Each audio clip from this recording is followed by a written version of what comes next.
বাড়িটা কার নামে আছে? এই বাড়িটা আমার শ্বশুর মশাইয়ের নামে। ও আচ্ছা আচ্ছা, শ্বশুরের নামে। আচ্ছা, আপনার নাম কি? আমার নাম দেবা। ও, আপনার বিয়ে হয়ে গেছে? আরে পাগল নাকি আপনি? আমার বিয়ে হয়েছে বলে তুমি ঘর জামাই থাকি। আচ্ছা, আপনার বউ কি করে? আমার বউ স্কুল মাস্টারে জব করে আর আমি সংসার দেখি। আপনার বউর বিয়ে হয়ে গেছে?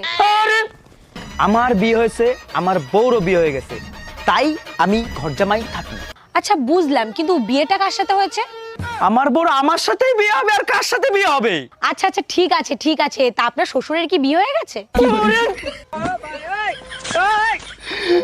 আমি আপনার পায়ে পড়ি, আমার বিয়ে হয়েছে, আমার বউরও বিয়ে হয়েছে, আমার সাথে হয়েছে, আমার শ্বশুরেরও বিয়ে হয়েছে, নালে শ্বশুর বাড়ি বিয়ে কি করে হতো? আচ্ছা স্যার, ঠিক আছে, তা আপনি এত রেগে যাচ্ছেন কেন? আরে ও ম্যাডাম, বলে তো যান যে সার্ভেটা কিসের জন্য করলেন? আরে আমার কয়দিন হয়েছে ব্রেকআপ হয়ে গেছে, তাই বাড়ি বসে